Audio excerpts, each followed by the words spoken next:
Senator Hyde-Smith. I do have an amendment I would like to offer. It's pretty simple and straightforward. It seeks to protect struggling rural hospitals at risk of losing their critical access hospital designations through the Centers for Medicare and Medicaid Services, CMS. It does that by bringing more transparency to the process. In recent years, rural hospitals across the country have been told they might or will soon lose their critical access hospital status. But many are left scratching their heads wondering why. So my amendment would simply require CMS, prior to terminating a critical access hospital designation, to provide written notification to the House and Senate Appropriations Committees explaining why, provide the committees a detailed analysis of the estimated rural healthcare impact as results of said termination, and for CMS to consult with states, because apparently states consider certain facilities hospitals while CMS does not, such as emergency rooms. I have learned that CMS does not consider hospitals that only provide emergency services to be hospitals. This amendment does not score. It does not affect mandatory or discretionary spending, but it would benefit all members in this room and rural hospitals across the country. So this is an easy one. I'd be comfortable with a voice vote. If there's any objection to that, I ask for a roll call vote. Thank you, Madam Chair. Senator Capito. Yes, thank you, Madam Chair. And I appreciate Senator Hyde-Smith's leadership on this issue. We've had a very similar matter in my state with the rural hospital designation. So I share our concerns about ensuring that our rural hospitals are able to continue serving patients in local communities. I understand the need for our rural hospitals to have the continuity that a critical access hospital status provides. So this amendment would provide accountability and transportation or transparency for the critical access hospital recertification process within CMS, ensuring CMS is accounting for all consideration in its determination to terminate a hospital's critical access hospital status. So I support this amendment. Senator Baldwin. Thank you. Like Senator Hyde-Smith, I care deeply about the rural communities in my home state of Wisconsin. And it's why I opposed the $1 trillion of Medicaid cuts that was passed as part of the budget reconciliation law. I heard from rural hospitals working on very, very tight margins that are now at risk of closure because of those cuts.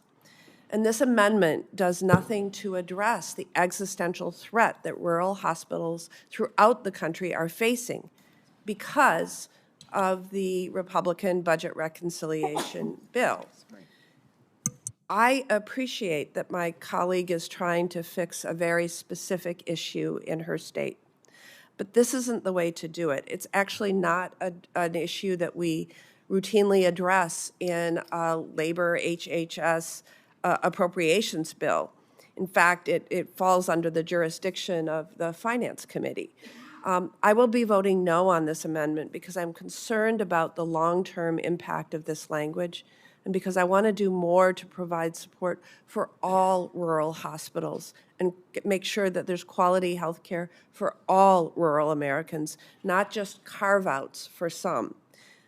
We can and should do more to invest in our rural communities, and I look forward to working with my colleagues to provide real support for all of our rural hospitals. Madam Chair. Senator Murray. Yeah, I want to thank Senator Baldwin for her statement. We all are really concerned about our rural hospitals that are struggling, and I'm very concerned about the Medicaid cuts that have been enacted that are going to really make it hard for a lot of our rural hospitals. I have 14 of them in my state that are now at risk. But the problem with this amendment, to be clear, is that it seeks to fix a problem for one rural hospital and ignores the challenges all of our hospitals nationwide are facing, which will only be made worse by the Republicans' cuts to health care. We do need real solutions. I agree with Senator Baldwin. We can't just respond in this committee to one hospital, so I will be voting no on this amendment. Madam Chairman, Senator Durbin.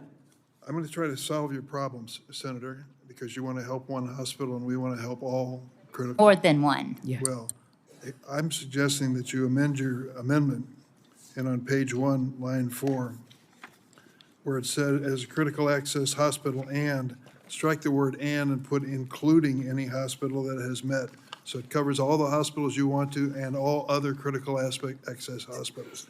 It's going to go way beyond your state to all of our states, if that's what you're looking for. If you make that change, I'll support your amendment.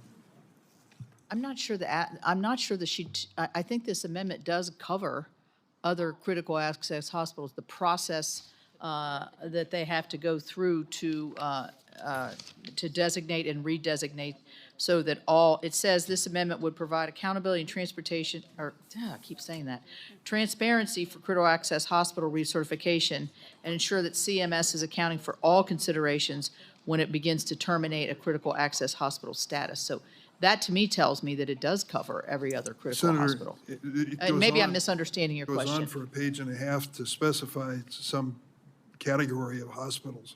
What I'm suggesting is critical access hospitals, including her language. So we're not excluding her in what she's seeking, and we're reaching out to all critical access hospitals. At least that's my intent.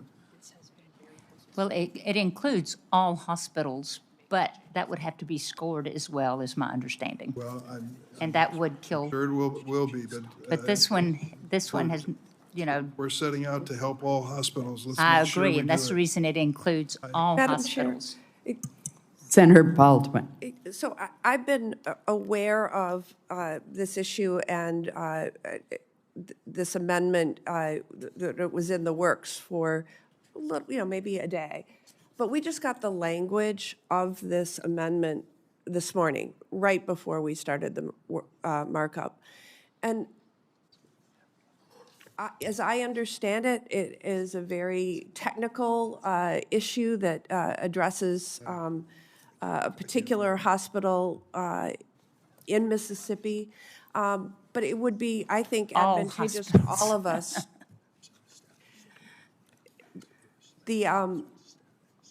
I understand it has to do with CMS defining distance from another hospital with secondary and primary roads. It's a very technical issue, but it seems like it would serve to all of our advantage to have additional time to study this amendment, and maybe we can try to resolve this before this bill hits the floor rather than today with something that we've only had a couple hours to review. Yeah, I request a roll call vote. The senator has that right. Before we take the vote, I just want to encourage Senator Durbin and Senator Hyde-Smith and Senator Capito and Senator Baldwin to work when we go to the floor to see if we can refine this further. Since I actually think you all agree on what the goal is in protecting critical access hospitals nationwide. So if we need to tweak the language, I hope you will continue to working on that goal. There is a request for a roll call vote. Senator Capito, did you want to? I was just going to say I certainly would look forward to doing that. Thank you. The clerk will call the roll. Senator McConnell. Aye by proxy. Senator Murkowski. Senator Graham. Aye by proxy. Senator Moran. Aye by proxy. Senator Hoven. Aye by proxy. Senator Bozeman. Aye by proxy. Senator Capito.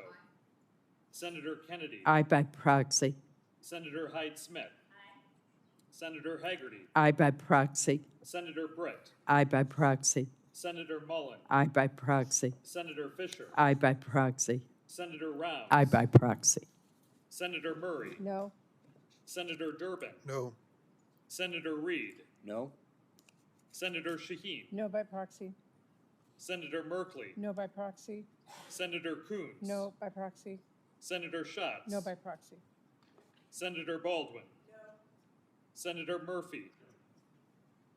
Senator Van Hollen. Senator Heinrich. Senator Peters. No by proxy. Senator Gillibrand, No by proxy. Senator Ossoff, Chair Collins, Aye. Senator Murkowski,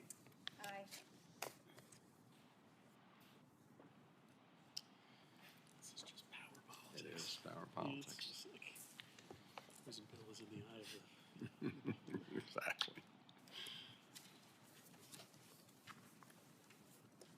On this vote, there are 16 ayes and 13 nays. The amendment is agreed to.